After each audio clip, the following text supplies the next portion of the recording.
Vamos a seguir estudiando la epístola de los Gálatas. Vamos al capítulo 5, Gálatas 5, versículos 13 y 14. Vamos a leer estos versículos.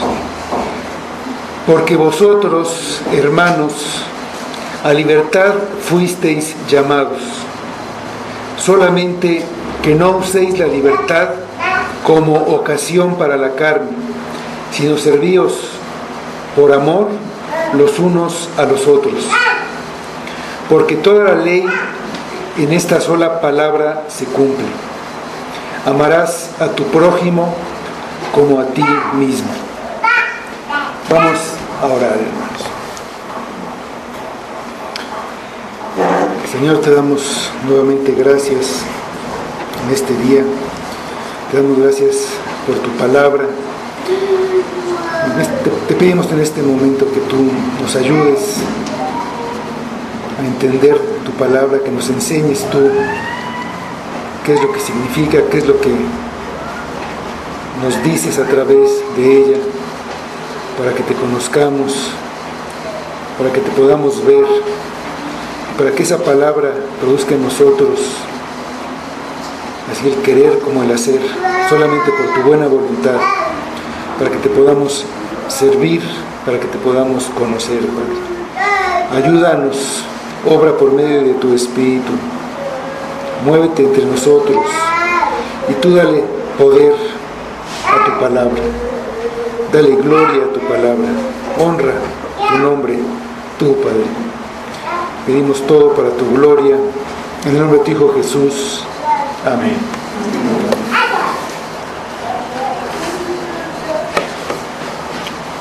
Pablo, el apóstol Pablo, ha estado hablando del tema de la libertad a través de esta carta.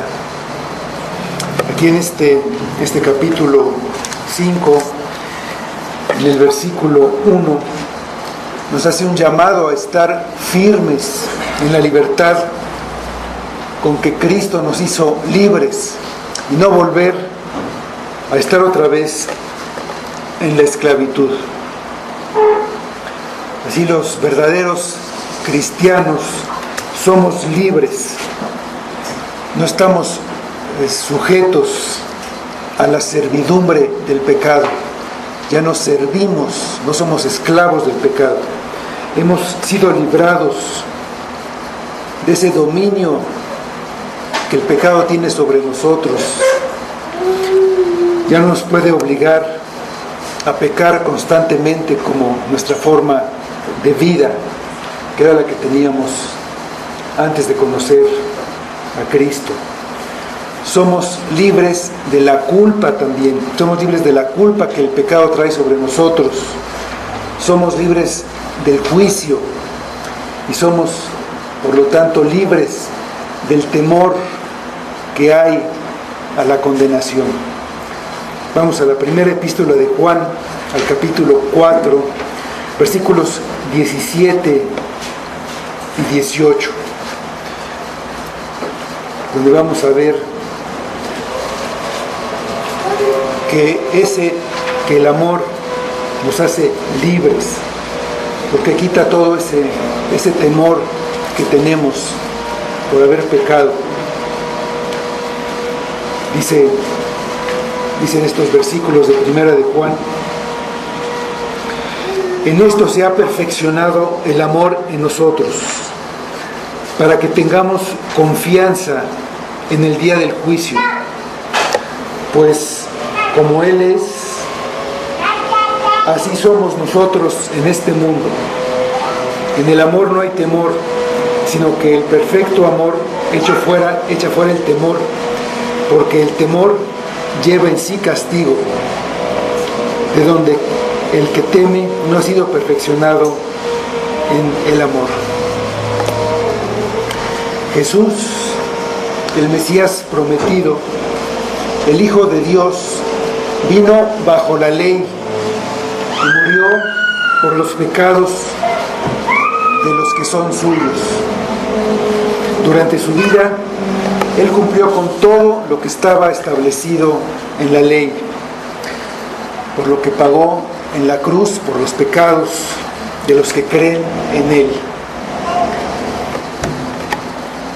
Él pagó por los que confían solamente en su obra para la salvación. No tienen otra confianza en otra cosa. Su obediencia perfecta es atribuida a estos que tienen fe en Él, de manera que delante de Dios obedecimos la ley y no tenemos que ser castigados. Somos declarados justos por el juez. Vamos a 2 Corintios 5:21.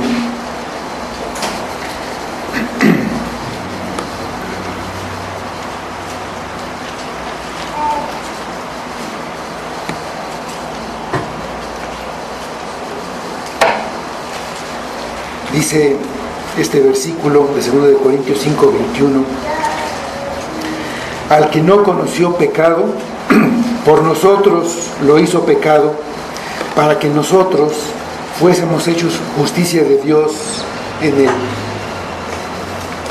Como Cristo cumplió la ley por nosotros, somos libres de la ley.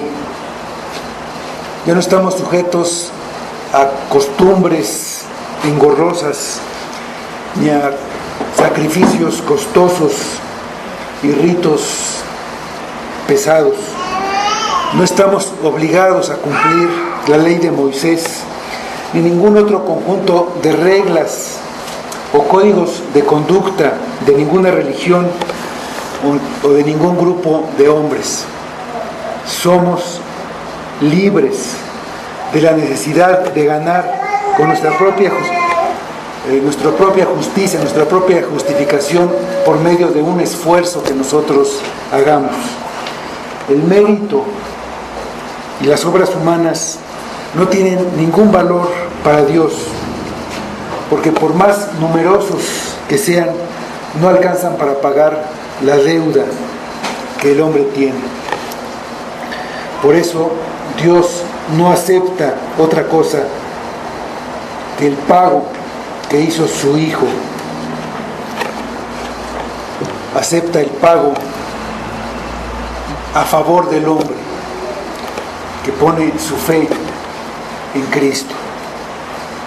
Somos libres porque Cristo compró nuestra libertad pagando toda nuestra deuda. Entonces, Dios nos hizo sus hijos. Como hijos no tenemos que ganarnos el favor o la aceptación de nuestro Padre. Cualquiera que pretenda ganar esa aceptación o ser justificado por sus obras, vuelve a un estado de servidumbre y ya no tiene relación con Cristo. Estas falsas enseñanzas son un estorbo que puede detener nuestro avance y hasta detenernos y hacernos caer para finalmente sacarnos de nuestro camino. Tratar de convencernos de un error no proviene de Dios, que es el que nos llama. Vamos a Gálatas 5:8, y ahí leemos: esta persuasión no procede de aquel que os llama. ¿Por qué tratar de convencernos, de someternos a la obligación de cumplir con algunas obras? Solo una o muchas no proviene de Dios. ¿Por qué? Vamos a ver la respuesta en nuestro primer versículo. Vamos al versículo 13. Porque vosotros, hermanos, a libertad fuisteis llamados, solamente que no uséis la libertad como ocasión para la carne, sino servíos por amor los unos a los otros. La libertad que los hombres no pueden lograr por cumplir la ley, Dios la logra a través de Cristo y de su Espíritu, para que por esa libertad ya no vivamos según la carne, sino según el Espíritu. Vamos a la carta a los Romanos, capítulo 8, versículos 3 y 4.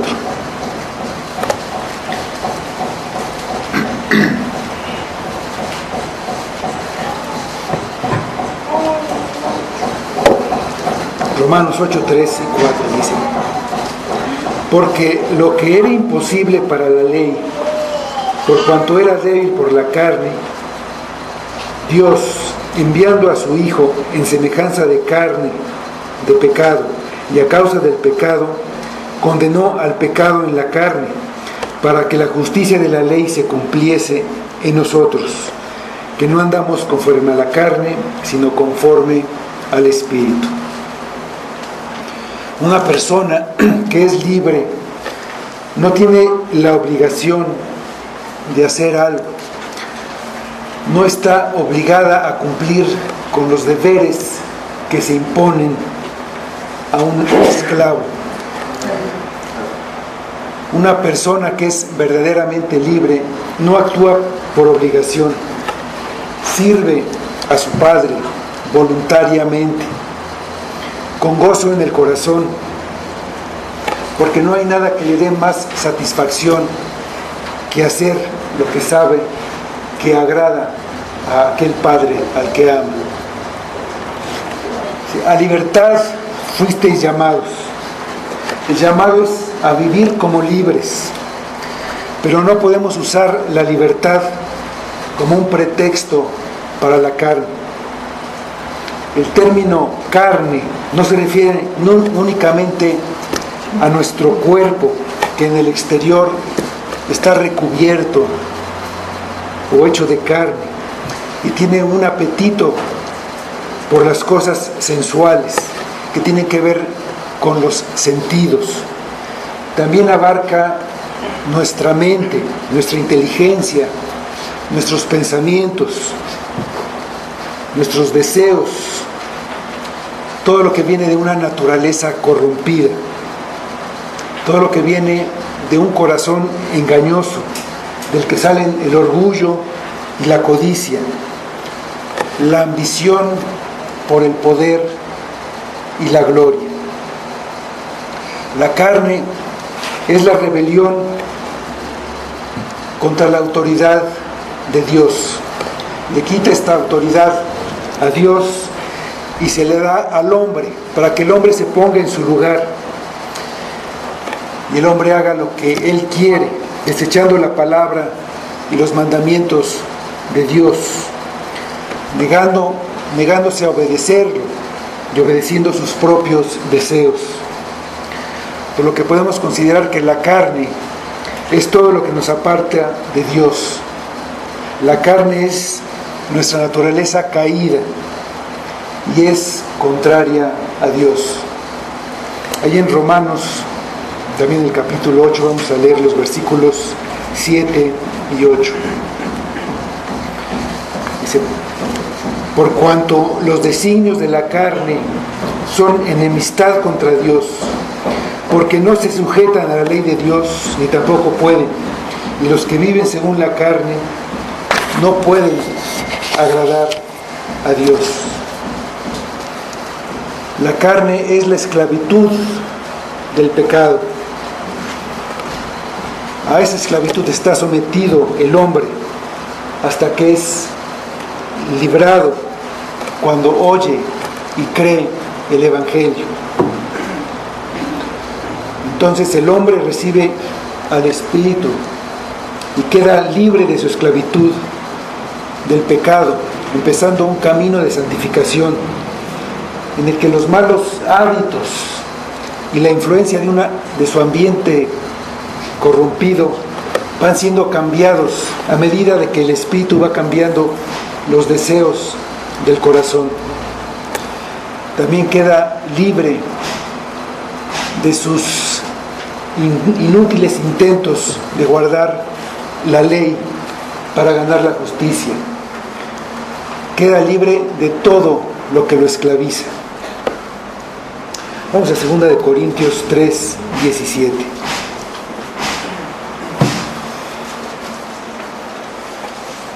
el principio de la libertad es recibir el Espíritu de Cristo.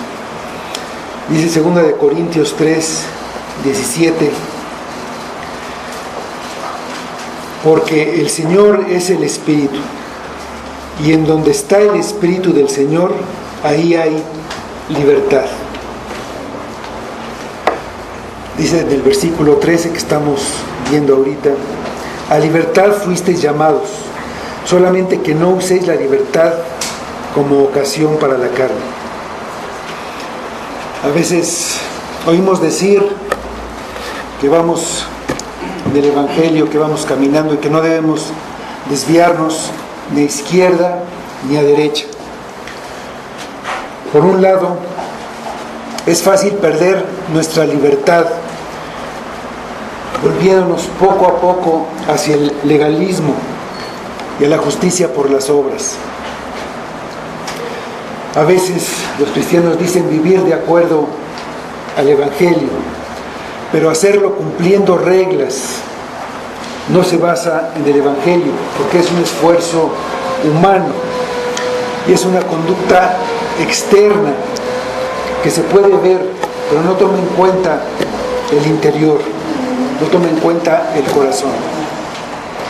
Los motivos siguen siendo el orgullo y el egoísmo, que le dan la gloria al que tiene estos logros, y no le dan la gloria a Dios, que es el único que la merece. En el otro lado, hay quienes, diciendo que son libres y que no están bajo la ley, sino bajo la gracia, entienden que no están bajo ninguna ley y que entonces pueden hacer lo que quieran.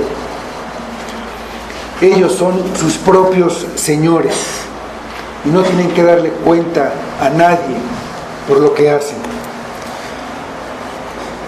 Son libres y deben vivir como libres, pero deben de evitar la interpretación deformada de la libertad, como si la libertad fuera una oportunidad o una base para que la naturaleza caída del hombre tome nuevamente el control de su vida. El corazón del hombre es engañoso y perverso. El Evangelio nos enseña que somos salvos por la gracia. Y nuestra tendencia es entonces pensar que no importa si pecamos, ya que si es un regalo de Dios, no lo podemos perder, a pesar de sea cual sea nuestra conducta. La palabra de Dios nos enseña el carácter santo y la justicia de Dios, y entonces tratamos de ganar nuestra salvación cumpliendo, haciendo obras de justicia. De un lado está la libertad, la falsa libertad del legalismo, y del otro lado está el libertinaje. Regresar a guardar las reglas nos hace perder nuestra libertad. No poner un límite a lo que podemos hacer diciendo que somos libres es un abuso de nuestra libertad y a la larga nos va a conducir a la esclavitud del pecado. Los dos caminos son resultado de la carne, son resultado de la naturaleza caída del hombre. El Evangelio no nos da libertad para pecar. Dice, no usen la libertad como una oportunidad para dar rienda suelta a sus pasiones. Es como traduce otra versión esta parte del versículo. Pablo había dicho, ustedes estaban corriendo bien. ¿Quién los estorbó para que dejaran de obedecer la verdad? Los creyentes tenemos que obedecer la verdad.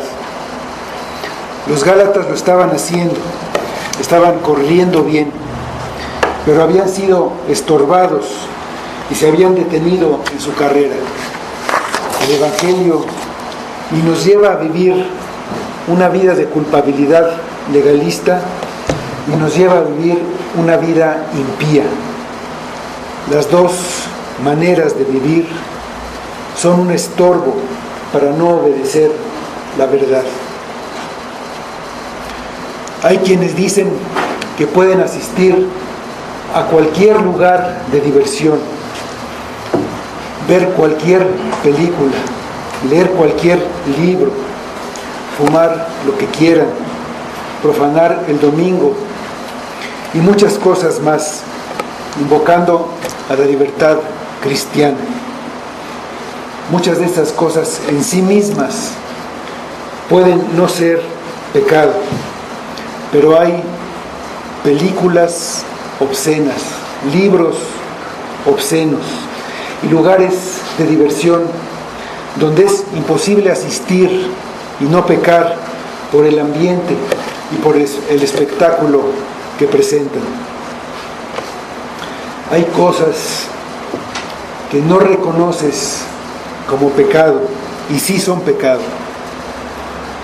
Esto es porque tú te has puesto como tu propio juez y has ignorado la ley de Dios. Hacer todo lo que yo quiera no es libertad. Esas cosas que hago irán tomando el control de nuestra vida poco a poco hasta que la llegan a dominar. Vamos a 1 Corintios capítulo 6 versículo 12, por favor.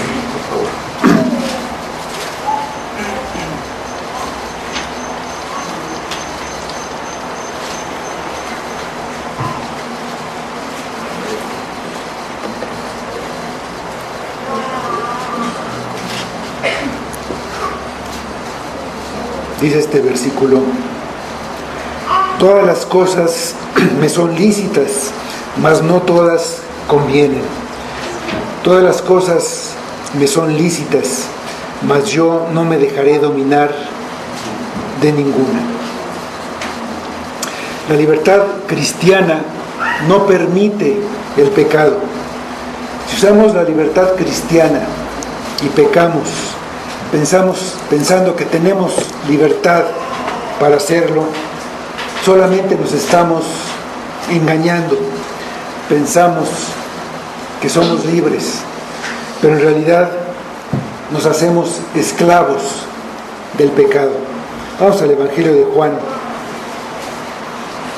capítulo 8, versículo 34.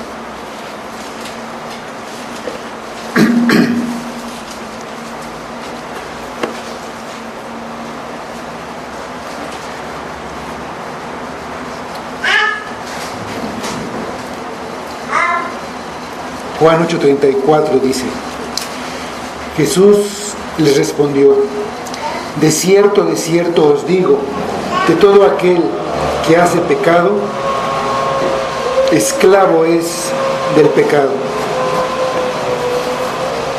La libertad cristiana no permite el pecado, por el contrario, llama a servir a los demás. El amor es el motivo de la conducta del cristiano. Ama a Dios y por eso lo sirve y lo obedece. Hacerlo por amor no es esclavitud, es un servicio que se hace voluntariamente.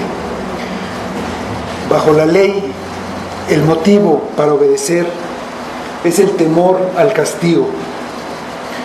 Por la manifestación del amor los unos por los otros, cada uno se esfuerza en buscar el bien de los demás. Sirve a los demás de una manera voluntaria, no es esclavitud. La palabra siervo viene de servir. El que sirve es el siervo.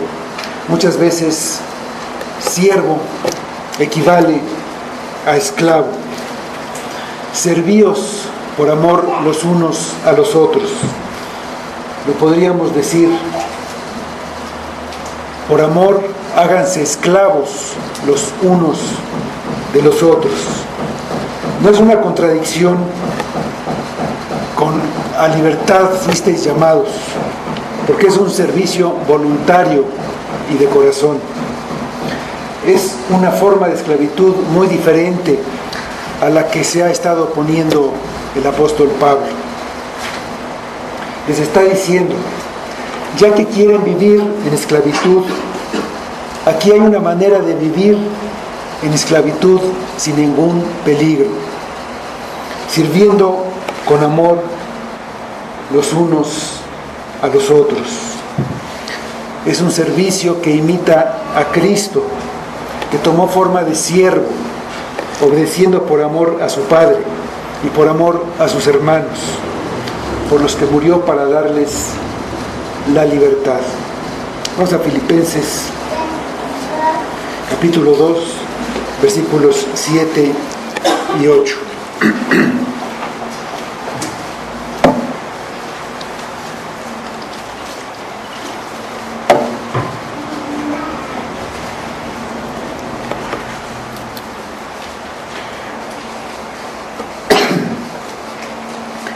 Sino que se despojó a sí mismo, tomando forma de siervo, hecho semejante a los hombres, y estando en la condición de hombre, se humilló a sí mismo, haciéndose obediente hasta la muerte, y muerte de cruz.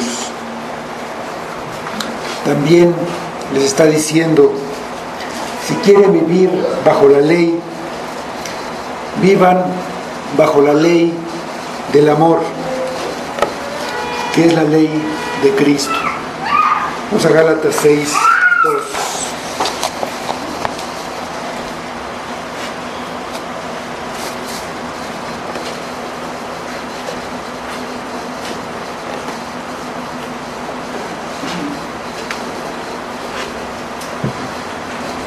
Sobrellevar los unos las cargas de los otros y cumplir así la ley de Cristo. Esta esclavitud y esta ley vienen desde el interior, producidas por el Espíritu.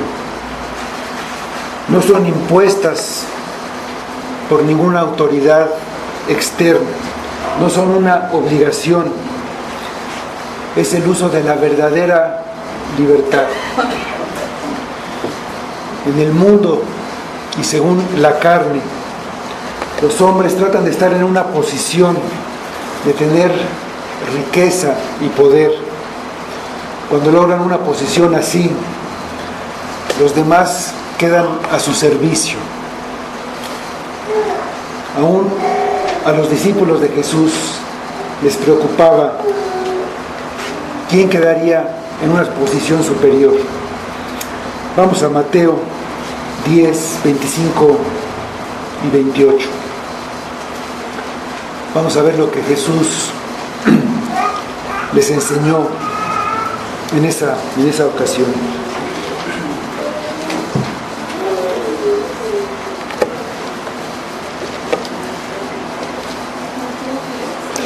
Mateo 10, 25 a 28. Entonces Jesús, llamándolos, dijo: ¿sabéis que los gobernantes de las naciones se enseñorean de ellas, y los que son grandes ejercen sobre ellas potestad? Mas entre vosotros no será así, sino que el que quiera hacerse grande entre vosotros será vuestro servidor, y el que quiera ser el primero entre vosotros será vuestro siervo, como el Hijo del Hombre no vino para ser servido, sino para servir y dar su vida en rescate por muchos. Cristo, el más grande y el único digno, es el siervo por excelencia. Toda su vida fue de obediencia a su Padre y de servicio para nosotros. Pocas horas antes de morir, dice el Evangelio, se levantó de la cena, se quitó su manto, tomó una toalla y comenzó a lavar los pies de sus discípulos. Él era el siervo del que habló el profeta Isaías, el que hizo el trabajo más pesado, el que llevó la carga más pesada, llevó la carga de los pecados de los que Él ama. Vamos a Isaías 53, 11.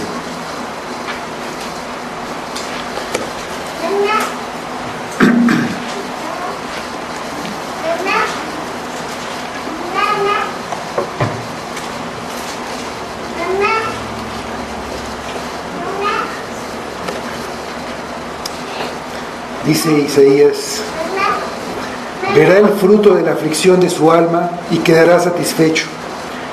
Por su conocimiento justificará a mi siervo justo a muchos y llevará las iniquidades de ellos. Él las cargó nuestros pecados sobre sus hombros, una carga que lo aplastó bajo su peso. Es un servicio de amor en el que está pensando Pablo cuando dice: servíos por amor los unos por los otros. Pónganse en servicio de los otros por medio del amor. Servir a los hermanos es la forma que está de acuerdo con la libertad que hay en Cristo. Es una libertad por el amor. El amor da libertad al hombre de hacer lo que quiere. Del amor no puede salir más que el bien. Y si yo amo a alguien, lo que haga siempre será a su favor y para su bien. Por lo que dentro del amor puedo hacer lo que yo quiera. El que ama a su esposa tiene por ella un profundo afecto, está pendiente de sus necesidades y le da lo más pronto posible la ayuda que necesita. Pone su esfuerzo para el bienestar de ella con generosidad y perdona sus debilidades y perdona sus ofensas. Las pone antes que él mismo. Él es su esclavo por medio del amor. Vamos otra vez a Filipenses 2, versículos 3 y 4.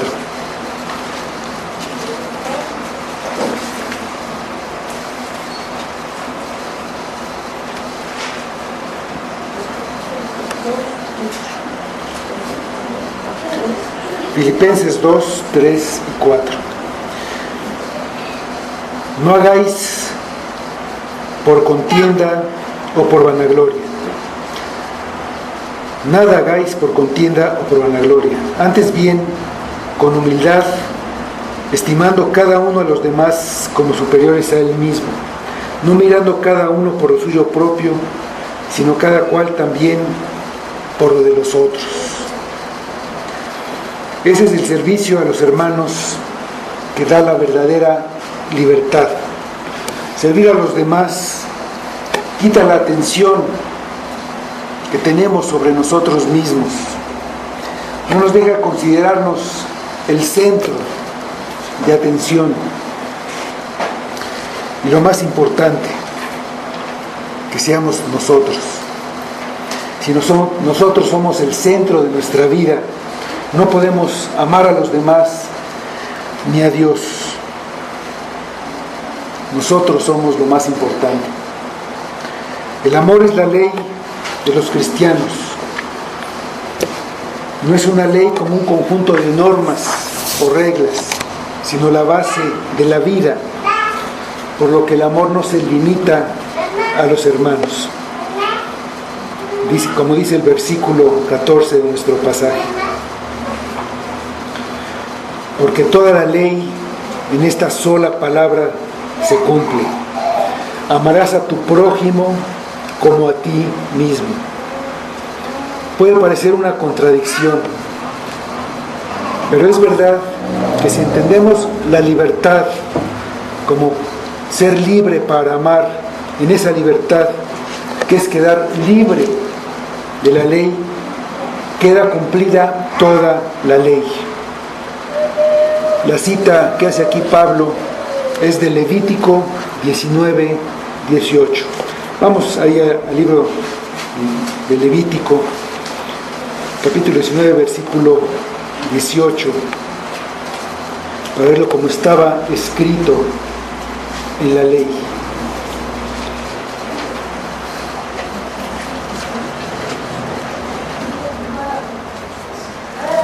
Levítico 19, 18. Dice: no te vengarás ni guardarás rencor a los hijos de tu pueblo, sino amarás a tu prójimo como a ti mismo. Yo, Jehová. Los judíos interpretaban esto como amarás a tu prójimo y aborrecerás a tu enemigo, como dice en Mateo 5:43. Lo interpretaban así porque dice, ni guardarás rencor a los hijos de tu pueblo. Entonces ellos pensaban que se refería solamente a sus compatriotas, pero Cristo aclaró que era a todos los hombres, incluyendo a los enemigos. La obligación de amor al prójimo viene del corazón de la ley. Vamos a Deuteronomio 6, 5.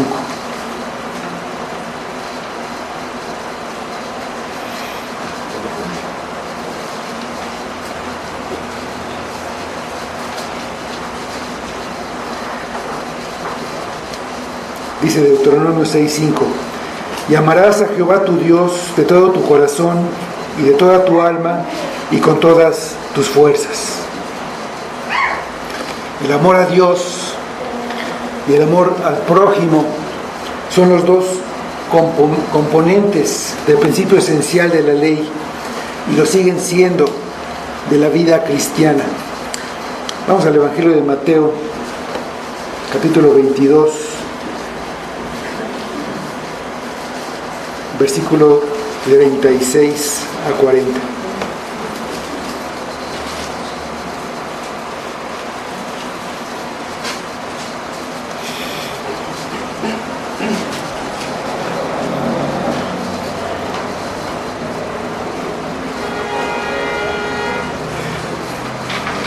Dice: Maestro, ¿cuál es el gran mandamiento en la ley? Jesús le dijo: amarás al Señor tu Dios con todo tu corazón y con toda tu alma y con toda tu mente. Es el primero y grande mandamiento. Y el segundo es semejante: amarás a tu prójimo como a ti mismo. De estos dos mandamientos depende toda la ley y los profetas. Un verdadero hijo de Dios lo ama a Él y por Él a todos los hombres. Y de acuerdo a lo que dice la ley, y lo que dice la ley de Cristo, cumplir este mandamiento es cumplir toda la ley. Vamos a Romanos, a la carta de los Romanos, capítulo 13, versículos 8 a 10.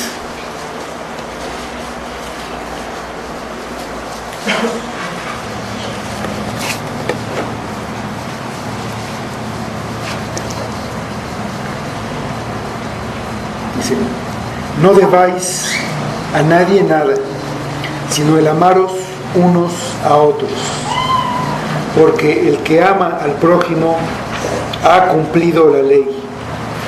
Porque no adulterarás, no matarás, no hurtarás, no dirás falso testimonio, no codiciarás, y cualquier otro mandamiento en esta sentencia se resume: amarás a tu prójimo como a ti mismo.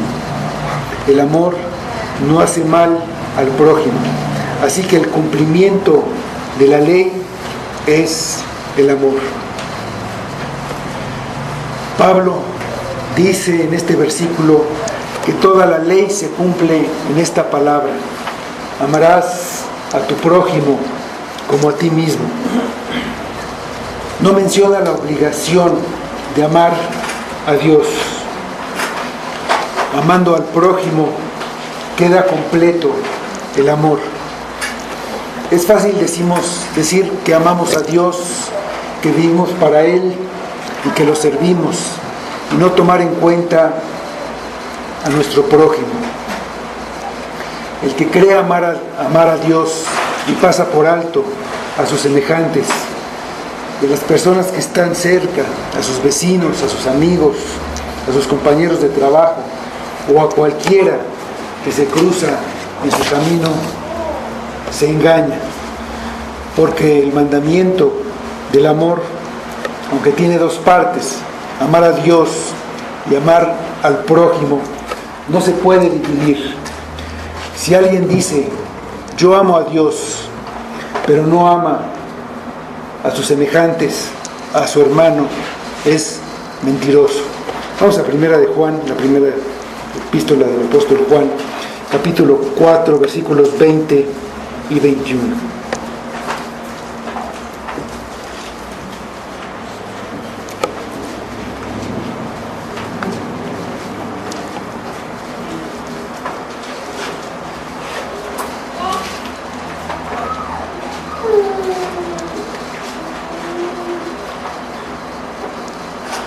Primero de Juan 4, capítulo 4, 20 y 21.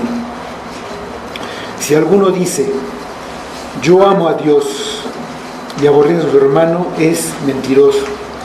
Pues el que no ama a su hermano, a quien ha visto, ¿cómo puede amar a Dios a quien no ha visto? Y nosotros tenemos este mandamiento de Él: el que ama a Dios, ame también a su hermano. El amor se demuestra en el servicio que hacemos al que viene necesitado a nosotros, el que necesita nuestra ayuda. Le preguntaron a Jesús, ¿y quién es mi prójimo? Y él contestó con una parábola, que es conocida como la parábola del buen samaritano.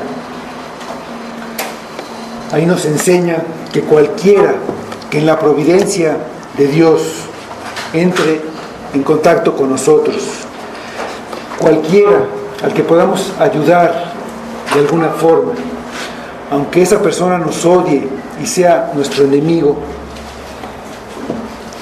cualquiera que esté en necesidad, ese es nuestro prójimo. Más que preguntarnos quién es nuestro prójimo, esta parábola nos enseña que nosotros debemos hacernos el prójimo de los demás, de los necesitados, y que debemos ayudarlos. Vamos a Lucas, al Evangelio de Lucas, capítulo 10, versículos 36 y 37.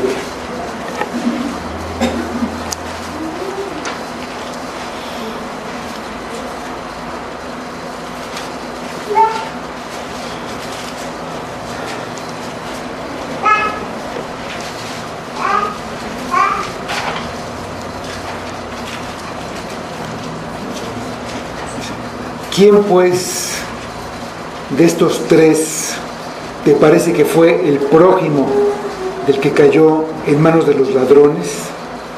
Él le dijo, el que usó de misericordia con él. Entonces Jesús le dijo, ve y haz tú lo mismo. El samaritano fue el prójimo, se hizo prójimo del que necesitaba ayuda. El amor que tenemos por nosotros mismos puede ayudarnos a entender cómo debemos amar a nuestro prójimo. Todo hombre por naturaleza se ama a sí mismo, busca su propio bien y desea para él todo lo que es bueno. De esa misma manera, debemos preocuparnos por el bien de los que encontramos en nuestro camino. Debemos amarlos como a nosotros mismos y con mayor razón a nuestros vecinos y conocidos y en mayor medida a nuestros hermanos en Cristo. Vamos a Gálatas 6, versículo 10.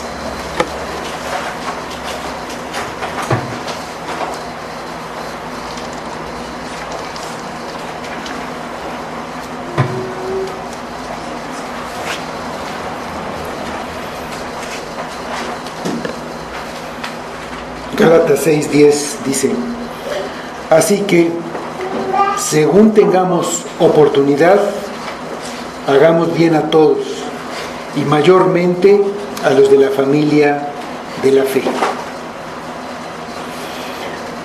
El principio fundamental del amor al prójimo está en el servicio, en hacer por los demás lo que queremos que hagan por nosotros. En este servicio cumplimos la ley. Vamos a Mateo 7:12.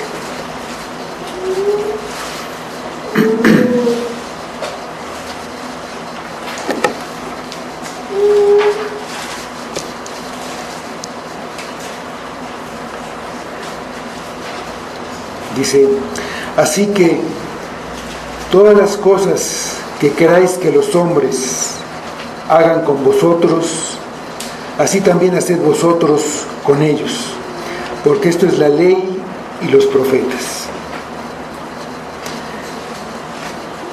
Dicho de esta manera, es un mandato de hacer el bien a los demás, más que proteger a los demás, de proteger a las personas de sufrir un daño de alguien más.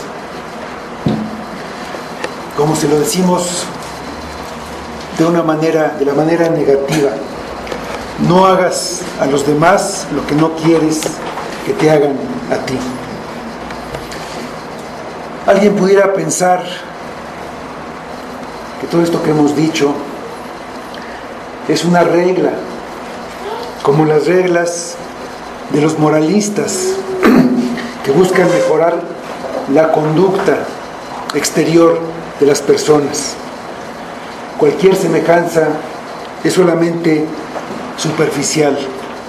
La motivación que tiene el creyente para obedecer es la gratitud por la redención realizada por Cristo. El poder para obedecer es dado por el Espíritu de Cristo, y Cristo es el que da el ejemplo de obediencia. Vamos a Mateo 26:39, donde vemos esa obediencia de servicio por su pueblo, a los que vino a servir, poniendo a este pueblo encima de sus intereses, de su bienestar, aún por encima de su propia vida. Dice este versículo: yendo un poco adelante, se postró sobre su rostro, orando y diciendo: Padre mío, si es posible, pase de mí esta copa, pero no sea como yo quiero, sino como tú. El motivo para servir a los demás es lo que determina nuestra sinceridad y revela lo que hay en nuestro interior, lo que sale de nuestro corazón. Si alguien sirve a sus semejantes y lo hace esperando que a cambio los demás lo aprecien y se lo agradezcan, está sirviendo por una recompensa. si no recibe lo que espera o deja de recibir algo que recibía por lo que él hacía, entonces o reclamará o dejará de servir y se retirará resentido. Este no es un servicio que cumpla la ley del amor, es un servicio en la carne, es un servicio hecho por los motivos que obligan a cumplir la ley y hacen del servicio una carga, como lo era la ley. Muchas veces oímos a los políticos decir que tienen una vocación de servicio, que lo que hacen es por esa vocación de servicio, de servir a la patria, de servir al pueblo. Y claramente vemos que nos están engañando. Dicen frecuentemente: no voy a renunciar a pesar de esto que pasó, de esto que hice, porque tengo una vocación de servicio y me estoy sacrificando por ustedes. Así también hay muchos que dicen que hacen las cosas para servir, que alardean de que han servido mucho y exigen o piden que se les aprecie, por lo menos que se les agradezca de alguna manera. A veces también podemos ver un ejemplo de la vida, que un hombre se interesa por una mujer, entonces se pone a servirle, le da regalos, la halaga, parece que le está sirviendo, y después espera o exige que se le corresponda. Una mujer inteligente le va a decir: esto que hiciste, lo hiciste porque tú quisiste, yo no te lo pedí, no estoy obligada a nada, no me estás comprando. Entonces, un verdadero servicio no se hace por una retribución. El servicio en amor es el que no espera un pago a cambio. Es un servicio que continúa, aunque no sea apreciado ni reconocido, porque es un servicio en agradecimiento al servicio que Cristo hizo por nosotros, y el que además de todo lo que ya hizo, nos va a volver a recompensar. Vamos al Evangelio de Lucas, capítulo 14, versículos 13 y 14.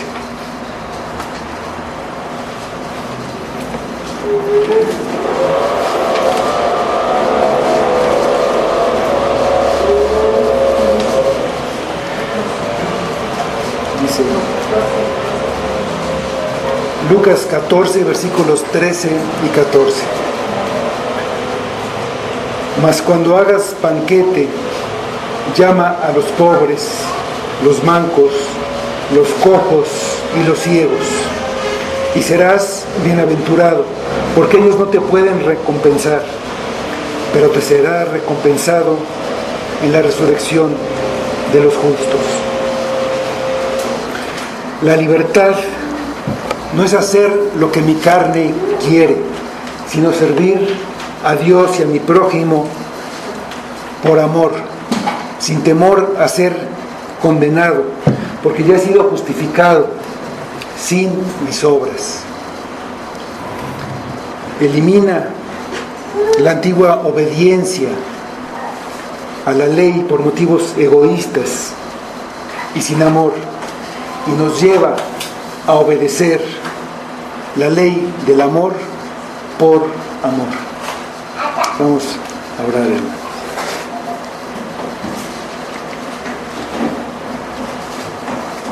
Señor, te damos Muchas gracias por la obra de Cristo, por su servicio a nuestro favor, que nos hace libres de la condenación, que nos hace libres de querer pecar, que nos hace libres para ser siervos de nuestros hermanos.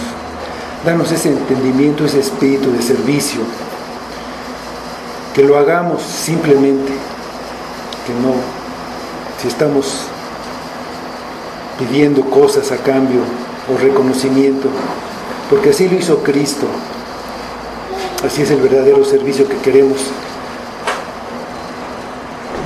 rendirte a ti, Padre, y a nuestros hermanos.